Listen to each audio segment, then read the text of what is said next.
amidst uncertainty. So who am I? Thank you for the introduction, Andrew. So I'm Jay. I'm wife to my wonderful husband, Jamie, who I met at Brunel, actually. And we just returned from traveling around the world for a year, which ended a month ago, right in the middle of COVID-19. So I graduated from Brunel right in the middle of the last recession in 2009. So if you started university in 2009, 2010, or 2011, can you give me a bit of a wave? There's a button at the bottom where you can wave. If you did, then I probably I did organise your Freshers Week. So it's a pleasure to be here despite the circumstances. But for many of you, like me, this is the second once in a lifetime economic downturn. And I won't blame you for thinking, what? So as founder of Stone Changes, I work with managers who feel lost and overwhelmed by change, and I work with organisations on delivering change. But mostly, I'm just another human being dealing with the challenges that COVID-19 has presented. And I'm just trying to figure it out, just like you. So I know that this is the single largest event in our lifetime that is global, catastrophic, and will impact everyone on Earth. It is really the challenge of a generation. But let's face a reality for a moment that life can be challenging. Okay, each of you will have a story of your own struggle. And I just want you to take a moment to take courage in your own example. So now the official stuff is out of the way, let me just tell you why I'm really here and why I do the work that I do. Because I've been researching uncertainty for over 7 years, because it's been a big part of my childhood, my life and my childhood. I grew up in an incredibly volatile environment. My dad was in prison for most of my childhood, and so my mum raised 5 children on her own. We grew up in an environment where criminals were uncles, where drugs were a common theme of conversation, and our house would get raided by the police regularly. Okay, so whilst we were not without masses of love, and I was not without company with all of my siblings, when my dad was in prison, we were as poor as you could get in the UK without being homeless. So I was very familiar with living in uncertainty and chaos, but Mum was our constant. She was the center of everything. She was our certainty. Now we fast forward about 7 years ago when I was 25 and she passed away from breast cancer. Now, the certainty that we so relied on disappeared in an instant. And for 2 years, I was in a weird bubble of grief. And just after that, my company went through a huge period of change and it pulled the rug from under me. I saw formidable and inspiring people who had worked loyally for the company and worked their butts off, worn down to exhaustion and made redundant anyway. And I experienced how vulnerable change and uncertainty made me and other people, and I vowed to never feel like that again. So having gone through a turbulent childhood, having entered the job market in the middle of a recession, having experienced the loss of my mum, having gone through huge periods of change at work where job security didn't exist anymore, where being loyal and being rewarded with a comfy desk job into my old age with a nice little pension just wasn't a reality. I went out to find change and beat it into submission, okay? But what I soon realized was that change is inevitable. We can't beat change, okay? But we can mold it to make it work for us instead of something that's being forced upon us. The world we're navigating now is what they're calling a VUCA environment: volatile, uncertain, complex, and ambiguous.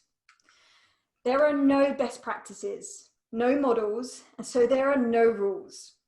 What worked for our parents is just not relevant anymore. So we need to develop a different set of skills that allow us to quickly adapt to situations of unknowns and uncertainties.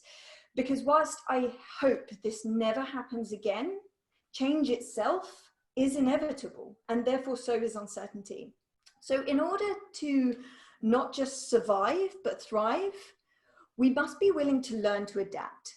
And in some cases, we have to unlearn some stuff, like some of our beliefs and models of the world that are holding us back. And some of the stuff around what we think we're capable of. okay, which might be holding us back in this new world. We have to be willing to be the newbie, regardless of how old or experienced we are. We have to be willing to get it wrong and fail. So this has been the basis for my work for 7 years. And I spoke to psychologists, neuroscientists, entrepreneurs, and I traveled the world asking people across different countries and cultures to find out what their secret was. And the answers all led me here, okay, to the art and science to thrive amidst uncertainty. And it's around understanding our most basic human needs and how when these needs are overlooked, we smack straight into stress, overwhelm, we struggle with productivity, and we can't see through the fog. So in exploring how we can not only survive during change and uncertainty, but thrive, I had to look at how we can address these better. So these human needs can be summarized under these 3 categories. And this is inspired by the work of Evelina Dimena-Vachute. Safety, growth, connection. And we're going to tackle these one by one. And I want you to see if you can recognizing some of the stuff in here as to what you've experienced as a result of this COVID-19, or your teams or your families, and implement some of these practical tools to overcome those issues. But not only this circumstances, but when you're in periods of what neuroscientists have discovered is that it's wired to avoid it. It's evolutionary in nature, and it's part of our brain's inherent makeup from the time of our hunter-gatherer ancestors, when change meant danger, right? The unknown practically meant being eaten by a lion. So the brain evolved to reject it and avoid it completely. So it's an old survival response, which doesn't really match up to the modern knowledge working world we now live in. So anything unknown, and it will log as dangerous and puts our guard up. And what it does is very clever. It will feed our mind with stories, insecurities, excuses to deter us from doing anything that it deems unsafe. And by unsafe, I mean anything that involves anything different. So what happens when we come up against roadblocks or a challenge? Well, we begin to internalize the situation and we think, oh, that must mean I'm not good enough. And we start feeding ourselves these negative criticisms. But we could have just as easily created a different story that says, you know what, bad stuff happens. I'm going to take this and I'm going to use it to find another way to achieve what I want to achieve. And this is what I found was the difference that set people apart, to those who could quickly thrive in these situations, to those who really struggled. The story we create in our heads is a choice. Okay? So another thing you should really know about this and the way the brain functions during change and uncertainty is that our brain signals that we are at threat, so prepares us for fight, flight, or freeze. In exactly the same way it does if we were in physical danger, like being chased by a lion. So what happens is, when we feel at threat, the more emotional side of our brain, and I call this the chimp, that takes over, and it causes you to lose brain functionality. And if you want to research more into this, it's called the amygdala hijack, okay? And I call it the chimp takeover. So what happens is, out goes problem solving, out goes creativity, out goes the ability to make decisions. And what happens is heightened emotions, easily confused, emotional eating, because we need the sugar to fuel our fight and fight. We feed our brains with insecurities. But the one I really want to highlight to you today is the narrow-mindedness, okay? This is worrying because it causes us to completely miss opportunities in change because we're not even looking for them. We're so consumed by the immediate threat and desperately trying to get us back. Our brain is desperately trying to get us back to familiarity, normality, and comfort, that it's almost ignoring all of the potential opportunities and possibilities. Okay, so we become really narrow-minded. So you see, playing it safe and keeping within our comfort zone is simply a result of the way our brains have evolved to protect and safeguard us from getting eaten by a lion, okay? But the majority of the time in the modern world, this reaction is excessive compared to the reality. So what we need to do is we need to limit the impact of these automatic responses, because the large majority of the time it's unconscious. It's in your subconscious part of your mind. Okay, so one way we can do this, we manage the stress response by focusing our attention on the things that we do have control over. My research found that our stress response is triggered more aggressively when you're focusing your time and energy on those things that are outside of your control. So this is an example of a tool that you can use, and this is the example of using COVID. So in the outer circle are those things that you cannot control. They're out of your direct influence or control, right? The things inside the circle are what you have control over. They are things that you can influence directly. So in the workbook, there is a blank template that you can use, and there's some instructions on how you can use this to address anything you're grappling with, whether it's issues with moving your team over to working from home. Do this as a team and consider all those things that you are in control of, okay? So we're going to move on to number 2, which is growth. So growth is characterized by things like I'm feeling stuck, I'm feeling stagnant, I'm lost, or I'm bored. So essentially the second most basic human need is actually the complete opposite to the first one. It's our need for growth, to evolve and to progress. So for those managing and leading the teams, the most potent and fundamental human motivator is completely underutilized in business, okay? It's progress. It turns out that it's not bonuses and fancy titles, although these things do hold value, but it's essentially progress that we get the biggest dopamine hit from, right? The ability to make progress on the job, the ability to make progress in my career. Program, as I said, gives us a dopamine hit, like when we eat chocolate and we get that rush and we want to do it over and over again. That is what happens when we make progress, okay? So now for the people that I've been coaching recently, they are struggling with meeting this need because they're stuck in one of these. You might be familiar with them. The procrastination playground, not knowing what to do, feeling confused and so not doing anything, getting started syndrome, waiting around until you're ready, decision paralysis, perfectionist plague, okay? Imposter syndrome, right? It's the belief that your success has not been legitimately achieved. So if you can relate to any of all of these, welcome to the club, right? A good friend of mine, Sophie Devonshire, recently put up on LinkedIn, it is of course entirely possible that now is a terrible time to do something that you really want to do. Or maybe now is as good a time as any. But there's no denying our energy is limited, because so much worry and change and uncertainty is actually an emotional drain. So we have to be selective and strategic about where we place our energy, on the things that are most important. So not your boss, not social media, not your family, not your friends, what's most important to you. So Sophie Devonshire in her book, Lead at Speed, talks about there being a difference between working at speed and working with velocity. So speed is the distance traveled over time. You can run around in circles with a lot of speed and cover several miles, but you won't necessarily get anywhere. Velocity, on the other hand, is speed in the right direction. So we can be really busy without being very productive. So this is what I call velocity to your North Star. So we need to work out what your North Star is. Your North Star is your compass, is your purpose, your passion, and your why. It guides you even through the fog of uncertainty and change, because it goes beyond just who your organization has defined you as. Okay, it goes beyond the title that they've given you, because you are so much more than that.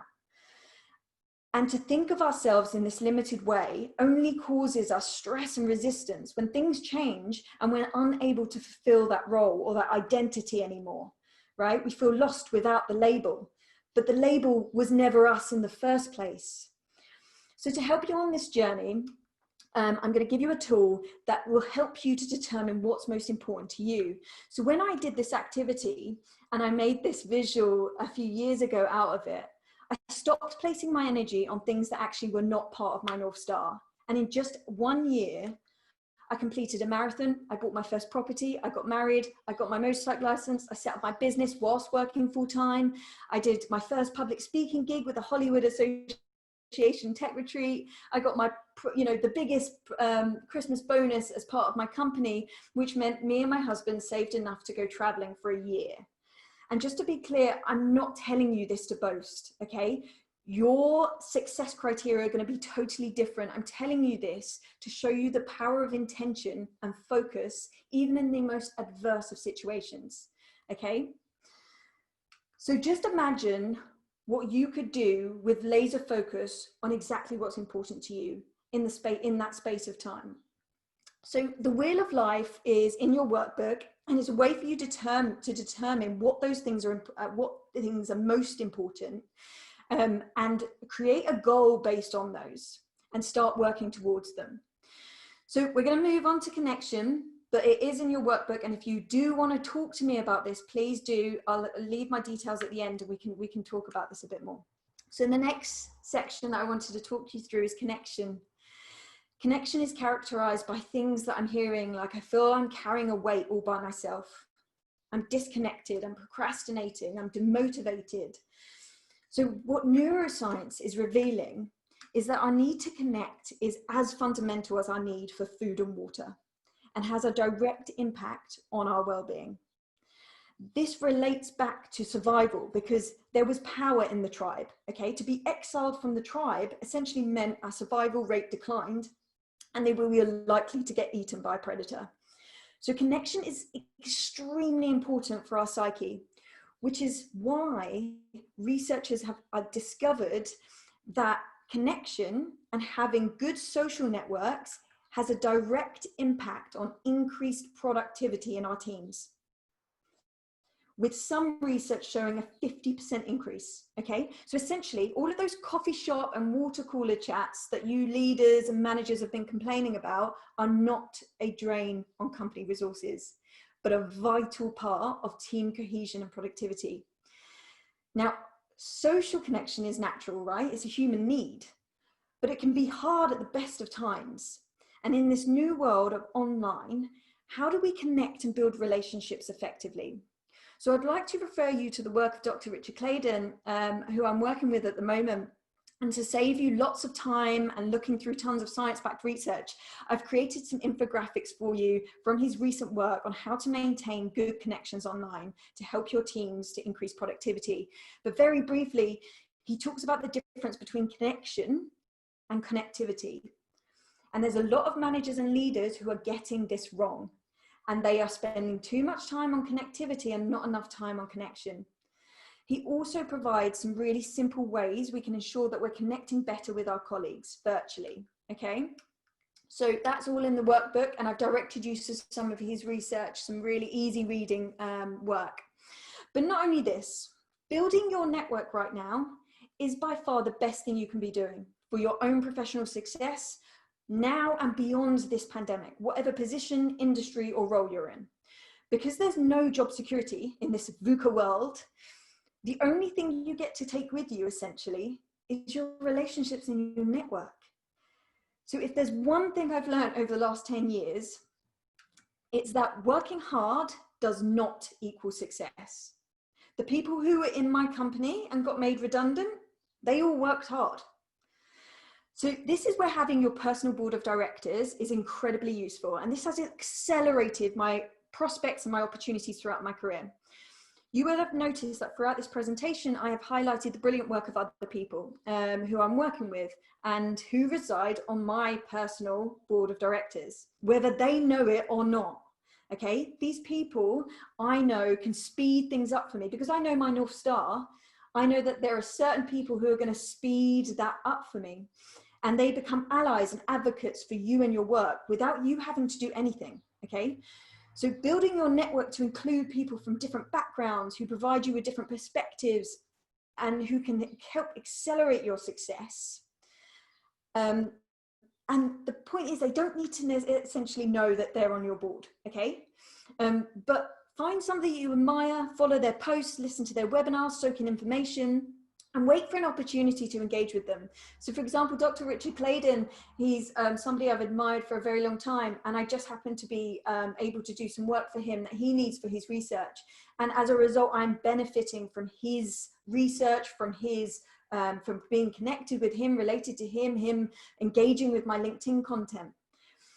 So this isn't a one-way relationship. This isn't about finding people and going, I want you to be my mentor, and so you give me, you give me, you give me. This is about connecting. This is about building relationships, and it's about a two-way relationship, okay?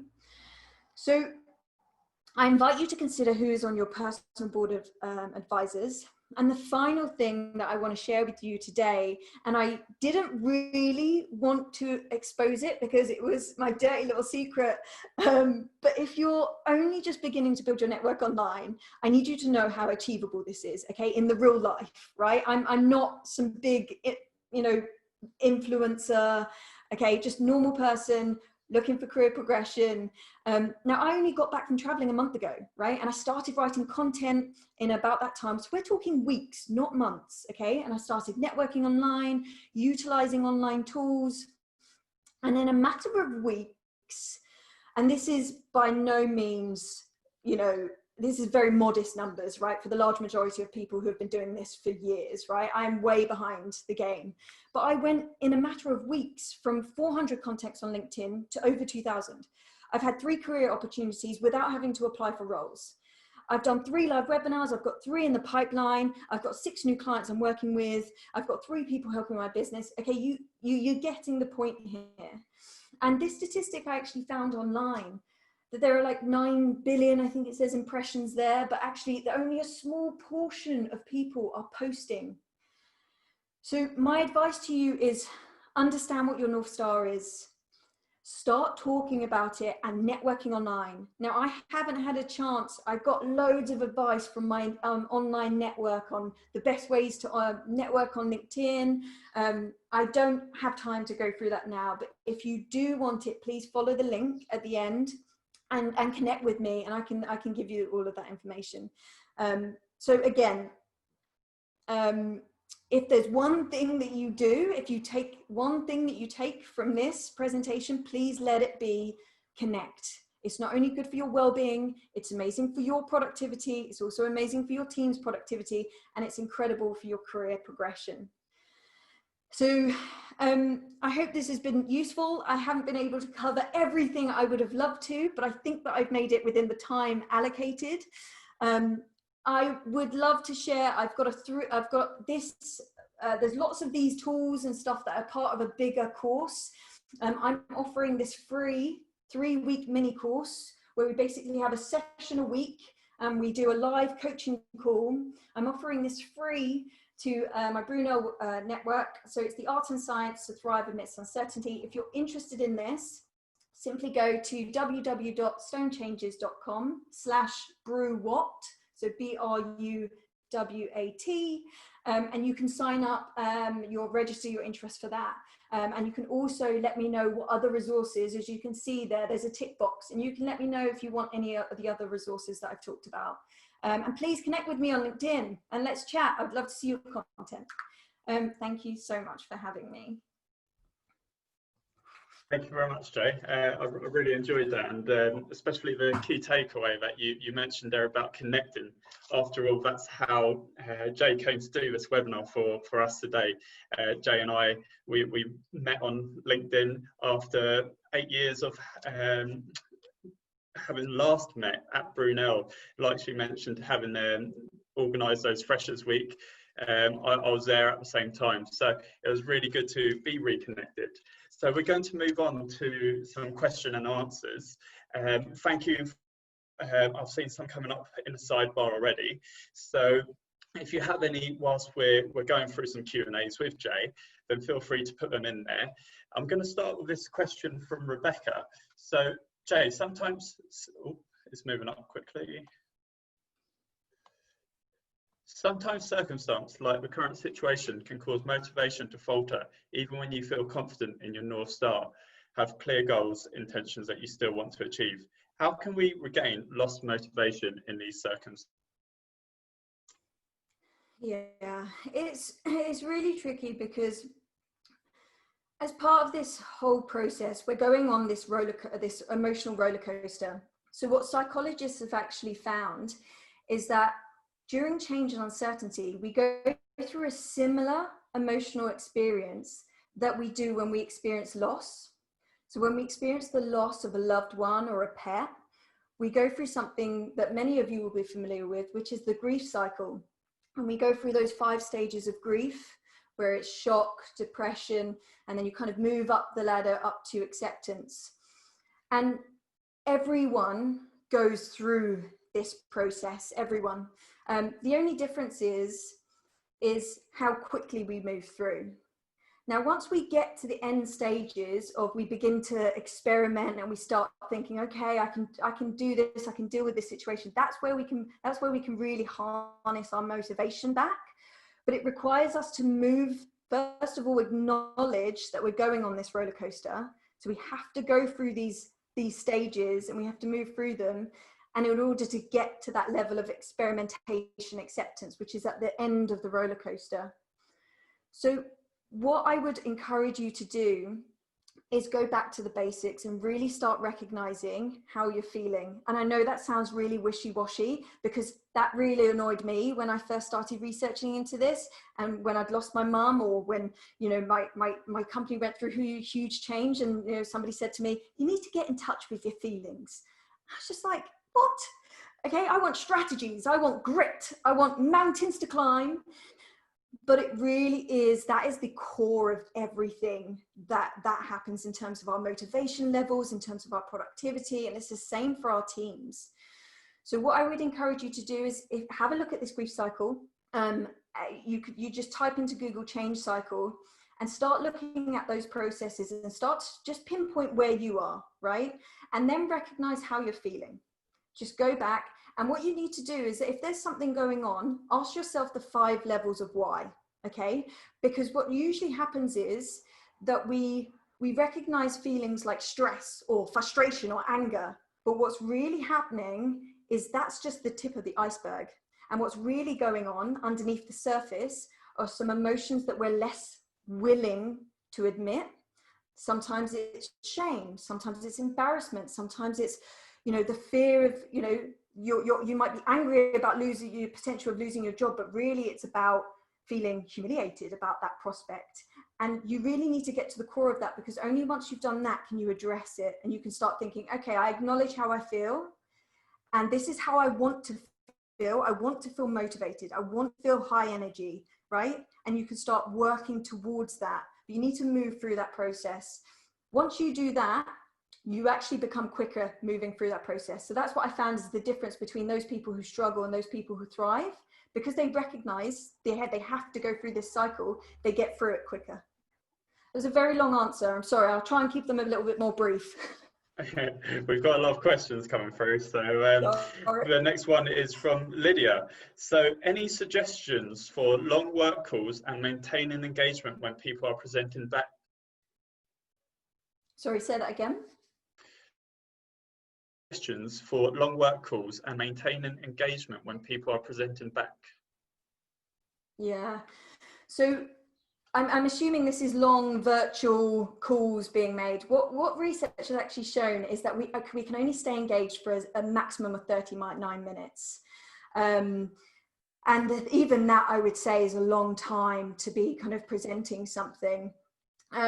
The things that have been really working well in terms of facilitation, so I work as a facilitator as well, is breaking things up throughout the day. So essentially doing the first slot in the morning, so doing a 20 to 40 minute slot in the morning, and then finishing the rest of the call in the afternoon. So yeah, there are I think some other tips that Dr. Richard Claydon has put into that workbook. But yeah, hopefully that answered that question. Okay, the next question comes from Liam, who graduated from Brunel in 2017. He has asked, is there any particular recommendations that you have for those early in their career? Yeah, so I would definitely say, regardless of what level of your career you're at, building your network is essential, okay? And I wanted to present that at the end about LinkedIn, because I wanted to show you how, not easy, but how quickly you can develop that, okay? My one big tip is to get networking online, build those connections, be producing content on something you're interested in. Have, you know, if it's a hobby or if it's you know, part of your North Star, the direction you want your career to go, and just pick one part of it that you're passionate about and that you're comfortable talking about, and start talking about it on LinkedIn. Now, I know how terrifying it is posting on LinkedIn. Believe me, this is not an easy thing. Some people it comes naturally. It does not come naturally to me, and I had to work at that. But if you see the statistics, the difference between those people posting and those people not is huge. This opportunity is massive. And take conversations off of LinkedIn. So what I found is that I'm not just gaining these 2,000 people that I've gained. I'm not just gaining loads of numbers on my LinkedIn. What I'm doing is I'm taking conversations to Messenger. I'm engaging, you know, finding out a bit more about them. I'm taking conversations off of line and having phone calls with people, you know, like you would meet somebody for a coffee. We meet for a virtual coffee, we get to know each other. And this is where the large majority of my opportunities are coming up, just from the fact that we, you know, we've talked about something that we're working on and people are like, yeah, I'm working on that. Or the other day, I mentioned that I'm looking for some consultancy work. And there was one of my contacts who said, you know what, I've got some work for a change professional, and would you like to come on board? That was just from taking a conversation off of LinkedIn, having a regular chat over coffee. So that would be my advice. Thank you, Jay. Some lovely messages coming in here saying thank you to you. The next question comes from Rekha.